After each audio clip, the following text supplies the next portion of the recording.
Wonderful. So here on these banks with me, I have the wonderful David Brady, who is artistic director of the Proforca Theatre, and which is the production company behind this production, and the Lion and Unicorn Theatre, the venue. And his very important right hand, Nance Turner, who is the operations manager here at the Lion and Unicorn. You will recognize many of these faces, I'm sure, having spent the past 2 hours with them, but, and I'm hoping I get all the names right. Let me see. We've got Kim, Demelza, Nicole, Dominic, Tim, Adam, and Curtis. Yay! Thank you. Okay, so great. So now, last I said, it ran here in 2019. It's revived here as part of a celebratory season for Proforca, marking the 10th anniversary of this great company. I was actually here in February to start the 10th anniversary season with a new play, which was about the end of the world. So it was another uplifting. And if the surface tension breaks, yes. As part of the 10th anniversary season, David has also revived a great play, Volcano, and now concluding with At Last, which seemed such an important piece at the time when we first talked about it in 2019, and it resonates even more so now. If I can just remind you guys, do you remember back to 2019? September 2019, what was happening? Parliament had just been prorogued. We had Boris Johnson as the Prime Minister. And Donald Trump was in his third year in the White House. A couple things have happened since then. Couple things.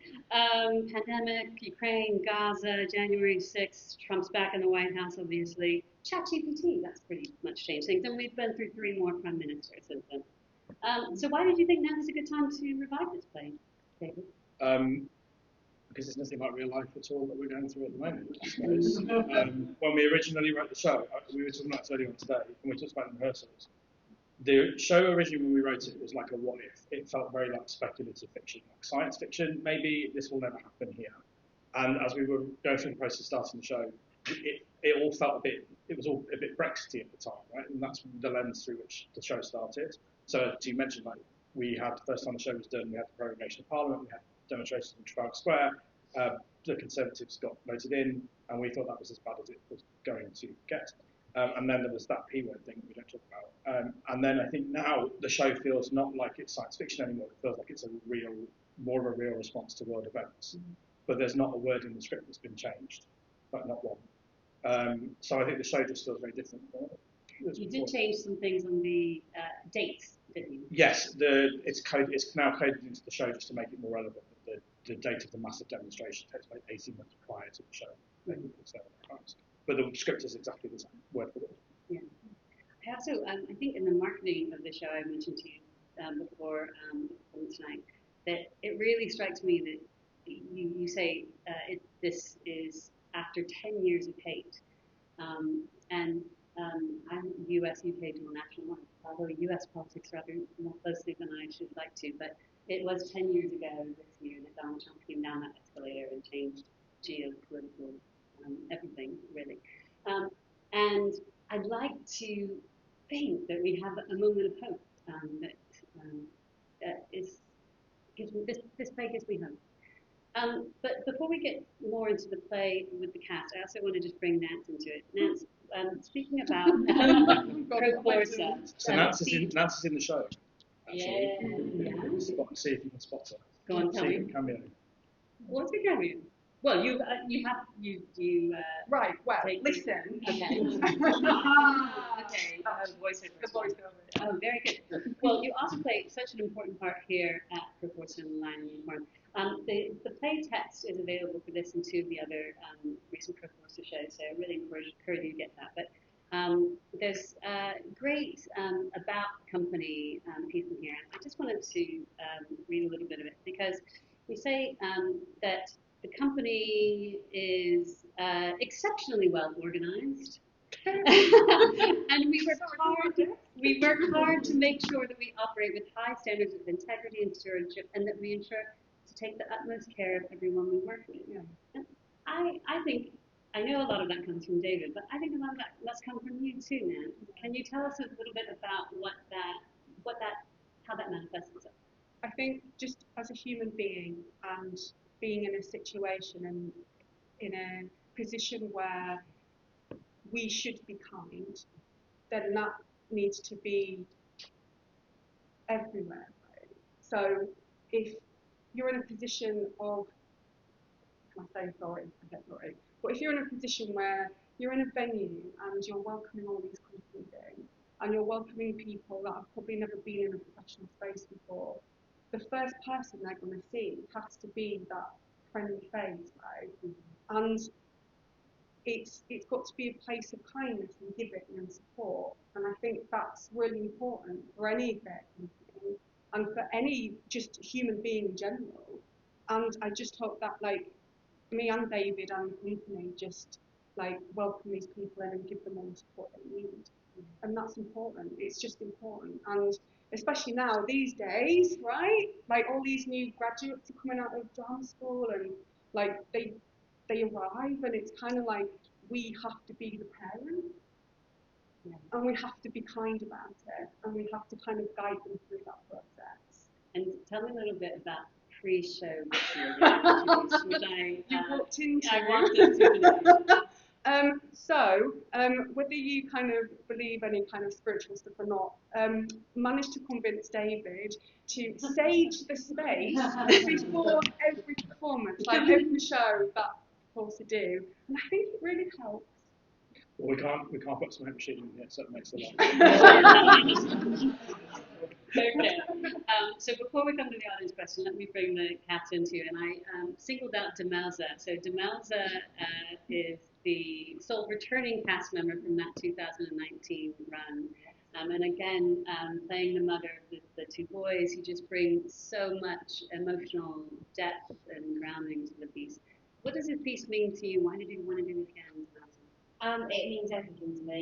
It just, I was so excited when I did it the first time round. It was just changed my life. And then when David said he was bringing it back, it was just the most joyous moment because, I mean, as actors, we spend so much time not working and, you know, trying to get jobs and trying to do this.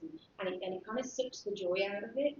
But being in this space and with this play in particular, which is amazing, it's just brought the joy back for me, and with the new cast who are absolutely fantastic.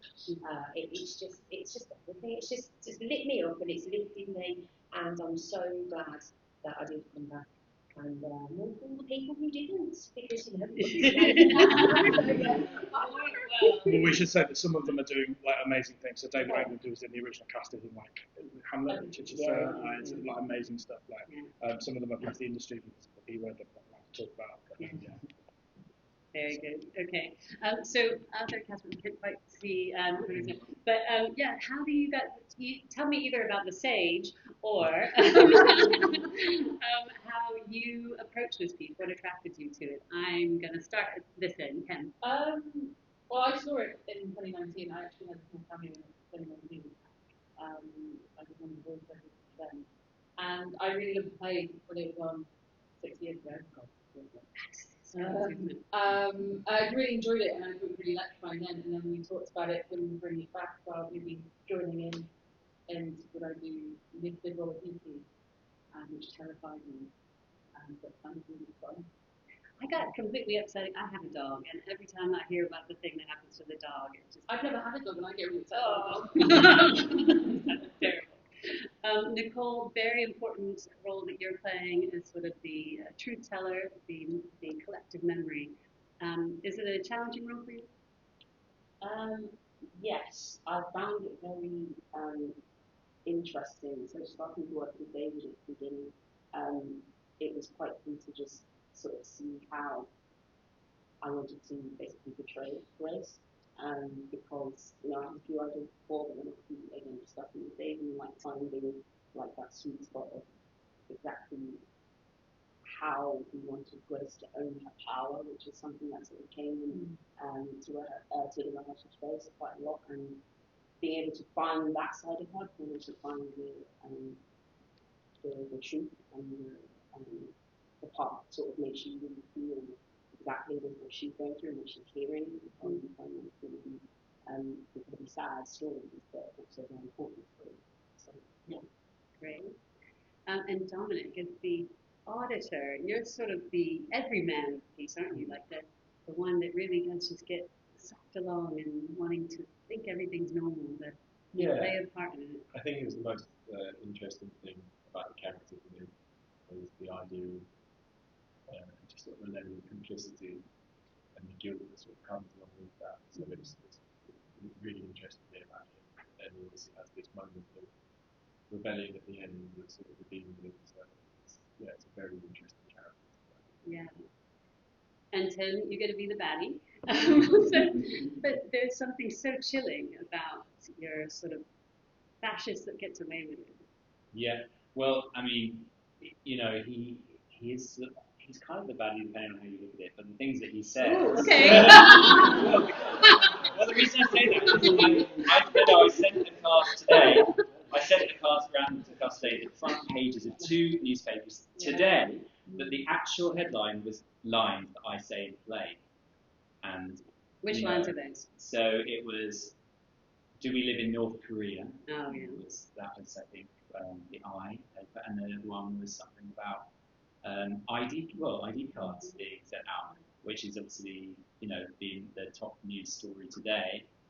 It's exactly what that my character is saying. So, but also, what actually a lot of people in the country do think those things and believe those things. So the main thing for Asper is that he really believes what he's saying, you know, or he's convinced himself that he really believes what he's saying. Did you model the character on anyone from the? I mean, obviously there are people in politics or in real life that are you know, that are like that. I didn't want to model it on a real person, but I kind of I just kind of used different things in my head about what would be, because he's got an interesting sort of journey, because he kind of comes back and is in different aspects. So you know, so I didn't model it on anyone specific, but I didn't want it to be just a villain, I think. I mean, he's a father as well, so we get. He's exactly. So it's interesting. It's hard to play. Can I just clarify that I don't agree with anything you say? Thank you for the clarification. And then right at the heart of the piece, coming back to Demelza, we've got the brothers. That it's really, as we say, we've got this horrific dystopian tale, but essentially it comes down to this very broken family. Let's see, Adam, Curtis, how did you guys develop the sort of fraternal relationship? Was that something that was an important aspect to your portrayals? Well, he's Birmingham. I knew you were going to say I was briefly disabled, but I couldn't.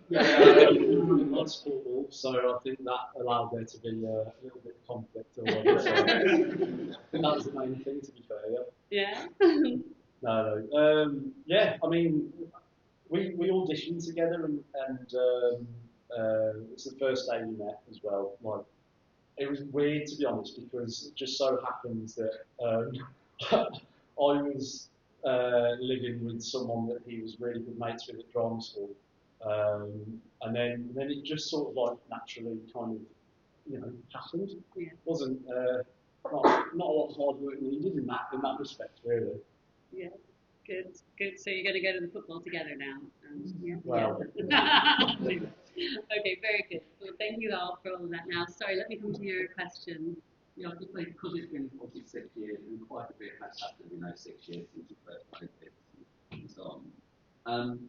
Do you think the interpretation of this play is very different from what 6 years ago, given the current situation? Yes. Yes, I think so, because I think we've had some people this time say they're not coming, which I think is, I just said it, because it's too close to home, right? And I think that some people have said, actually, I don't know if I want to go to the theatre and watch that story, and my take on it is, well, you should come and watch that story, because we've always had a responsibility to tell stories in theatre that challenge people's beliefs about things, that present stories that are a little bit uncomfortable, that aren't an echo chamber that people agree with, and there's a lot of moral dilemmas in the core of that last that I want audiences to go away and think about because I think that they're called, there's a line, Grace has this line at the beginning of the show about we're sort of sleepwalking into it, and I think there's not enough activism, there's not enough people challenging people's opinions, there's not enough people just even trying to understand why these things are happening. People are pissed off and they're tired and they're angry, but they're pissed off and they're tired and they're angry for a reason,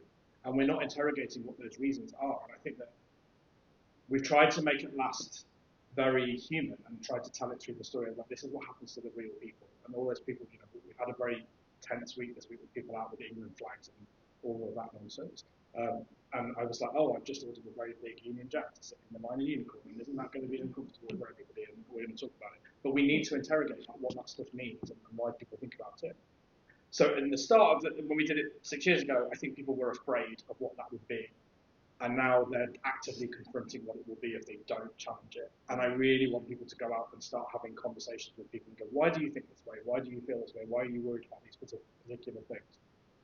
One of the things that's quite important to the show, and the words are again all exactly the same, is that to your point about everything that a character says that's like a voiceover or some of the characters say, actually if you look at them through a political lens, they're perfectly reasonable things to say, right? If you come into this country and if you come to any country, not just this country, and you cause a problem, then you look at them and go, well, of course that makes sense, but it's the lens through which they're read. And I think the lens through which it's read is now very different than it was 6 years ago. And I think audiences, I hope so, it's made some people angry, but I also hope it's made some people kind of think a bit more about challenging behaviour that they find difficult and just ask the question, because we've stopped asking questions. We take things at face value or in 280 characters now, much more than we used to, I think. Very good. Great question. Other hands, yeah, over here. Hello. Hi.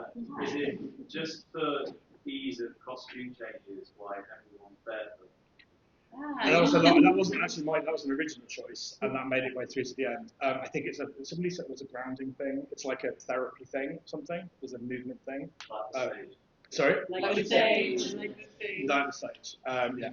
You'll have to ask the previous movement director about it. And cast any mishaps with the bare feet? Like then you just Black floor. Yeah, that was great. Any other? Yes, here. It may sound very silly. Silly, it's good. We like silly. Cold. It's cold in here. So was it intentionally? No, and it's not been cold in here for about 3 months. We've got aircon. We're one of the few French theatres that's got aircon, which is lovely. So it's on all the time. No, not intentionally. I don't notice the cold. So is it cold? Oh, sorry. Well, it makes a nice change, I think. Yeah. Okay. Any? Yes, here. It's a kind of similar question to what you just answered a little bit, but in terms of like the conception of the idea and like the question it's asking, like I get that we're watching it and like you want us to kind of really be under this and you said that. Was there like a question that you started with or something that generated the idea that you feel still carries through or hasn't changed over time? In that original version, did it change over time? Yeah, not to pick on Demelza for a minute, but the original image for At Last, right at the very, very, very beginning, was a mother standing with a photograph, a British woman standing outside a concentration camp, like a barbed wire fence, basically, what it was, with a photo of her child. And that's a really powerful image, and that's where the whole show then spread from. And there's lots of documentary type stuff, and it's not verbatim theatre, but like it kind of sits in that world of like, real people telling their stories. But we sat with this real image for a while, like what happened, what's the story behind somebody in our country, a mother sitting holding a picture of her child, and that's where the whole story sprang from.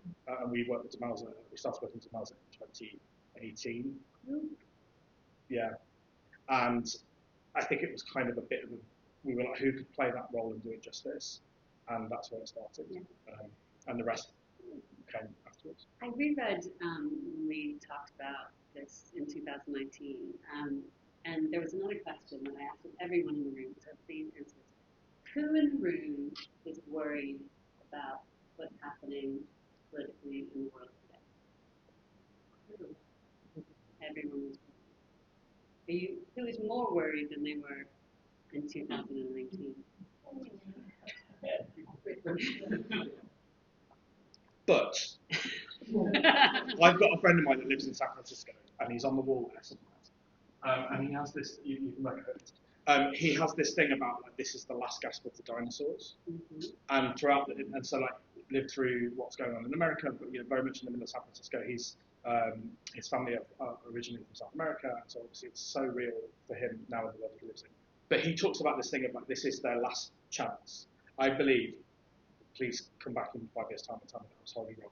That like the reform thing is like this is their only shot. They're shooting their only shot that they can. I think that eventually this whole thing in America is going to die out because they're just not going to be around anymore.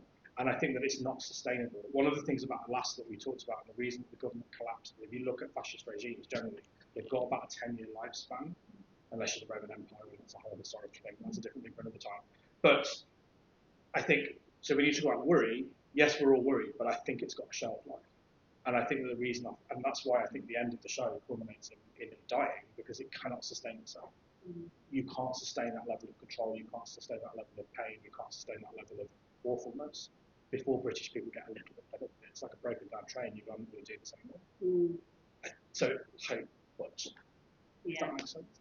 I live next to the Imperial War Museum, and I dragged Gary from the Second World War exhibition last weekend, and I say I think everybody needs to learn their history a bit more. Like if you just go through that exhibition, you can't not see the parallels with what happened in the 1930s and lead up. Yes, here. Thank you for your patience. I'm trying to say, I think that I just have to say, I think David is entirely wrong. And the reason he talks about a fascist regime having a 10-year lifespan, but he's talking about the lifespan as from when it gets power, and the lifespan of the Hitler's Nazi party was well before 1933. Yeah. So I think what I'm interested in, what you've done tonight very ably, very well, is look at the consequences of the arrival of the fascist regime. Now, shameless plug coming. My play at the Gatehouse next in October, called Make England Great Again, is about the mechanics of how that happened. And it's not a question of Farage, it's not a question of a particular right-wing populist leader. It's a question you can have a leader who may not have politics you like particularly, but is nonetheless within the kind of democratic norm that we all live through. It's whether or not the British Constitution and the sort of norm that we live by are strong enough to survive the assault of a right-wing leader such as the ones we saw in the 30s, such as we are starting to see now throughout the world with Putin and Trump and Orban and Netanyahu, all of them extreme right-wing leaders attempting to subvert the whole idea of the democratic nation, so that they begin by attacking the public sector, attacking the courts, all the the judges become universities, media, and what I'm interested in, even more than the consequences, is whether Britain is in any way immune from what's happening in all these other countries. And the conclusion that I arrive at, and you want to see why you come to my play, is no, it is not, that the unwritten British Constitution is actually less of a protection to us than the written American Constitution or even the Russian Constitution. Yes, well, I mean, as in the play, the great line, it couldn't happen here and then it did. I think you're right. The one hope I got from the Second World War exhibition was to remind myself that the UK was the one country that stood alone against fascism in the beginning of the Second World War. The difference now is there are fewer, the leading modern democracy has fallen. So we're kind of, in a decreasing number of democracies, and this is very depressing. But nevertheless, do you want to respond to that, David? I just think so. One of the things that's really important, and yes, you're right about the mechanics of it. The human beings that are in it, the human beings that live in our country, I have to hope that they are there's an inherent positivity in what we do. Right? I don't believe that we live in London, which is still one of the most multicultural. Like, we have the same challenges that every other city has, but like, London's fucking brilliant. I love it, and there's still everyday examples of people being kind to each other, families looking after each other. I think I had a strange conversation with my dad a couple of weeks ago about the whole asylum seeker thing. I don't want to get into that today, but the whole sort of we don't have time. But like, the thing that I last mentioned is that all of this is a problem. It's like an unsolvable problem. And so at the end of that last, what they just do is they all go, well, the general amnesty idea is, well, you just forgive everyone, but you can't forget what they've done. Not forgetting is important. So I think this idea of there are inherently good people in the world. And Proforca's thing has been, Rob and I talked about a little bit about like normal people in extreme circumstances or extreme scenarios. This is like the most extreme scenario that we've presented. But I think it's really important that there is kind of nice human beings in the middle of it. Even if they say something that's a bit awful and do the awful things that they do, two brothers sitting quietly at the end of this horrible thing and finding a space to forgive each other, I think is really important. It's like a reflection of how I think I see the world. Yeah. So I want to end. The cast were fantastic, and you absolutely brilliantly performed and amazingly directed. I mean, did you have a question? No? Is that a question? No. But yes, they're amazing. They are amazing. Thank you. But I do like to end on the hopeful, and you were very hopeful there. So, and I always like to end on something that everyone can answer. So, you have two choices, company. You can either say, what gives you hope in this moment? Or, what song would you choose to save the world? Not Etta James's At Last. What would your song be that you blast out into Trafalgar Square? So, hope or song? Maybe they're one and the same thing.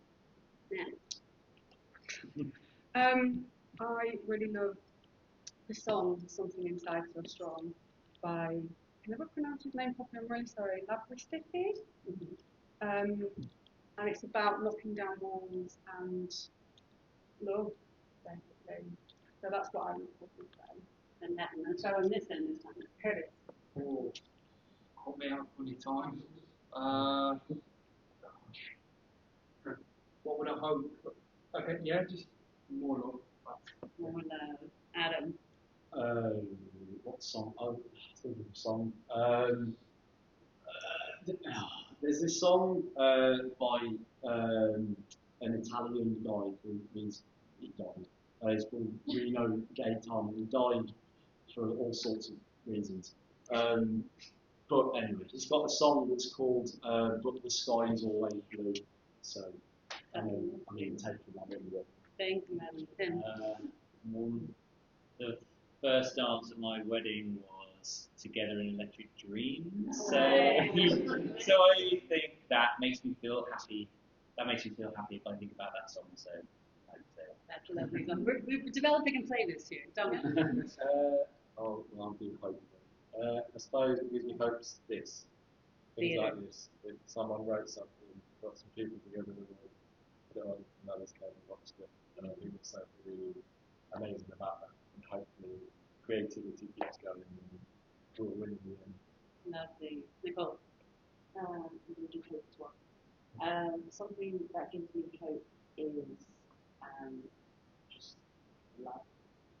Because I think that everywhere and anywhere where there's love is very, very important to me, and it can be shared with so many different things and with so many different people. So I would say love.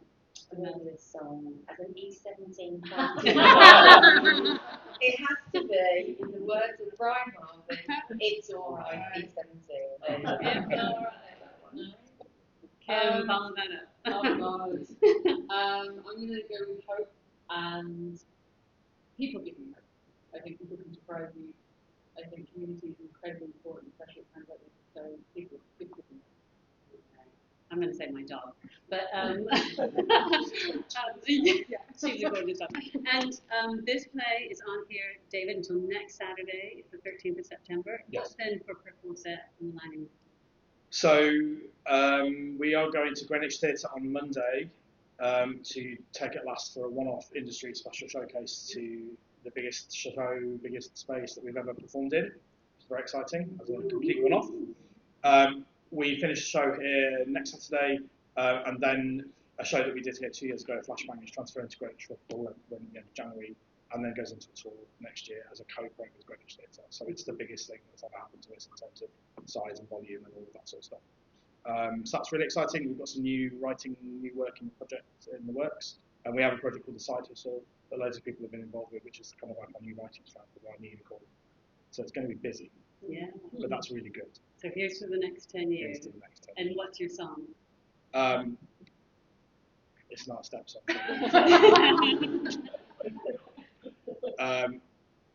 This year's been a bit of a funny one for me. I lost my mum a year ago, and her favourite song was Days by Kirsty MacColl. And I think that powers so much of what we do. She was very proud of the work that we made. I think that last was her favourite show. So I think I always think about Days by Kirsty MacColl because I think it's a very good part of what we do. And thinking about something like that is very important to me. So audience, you've been great. Thank you guys for staying on Wet Wednesday. We are going to want to give them a big clap. Allow all of you who have your phones and are on social media, please take photos, share them, spread the word, and join me in thanking Nance and David and the wonderful cast of that.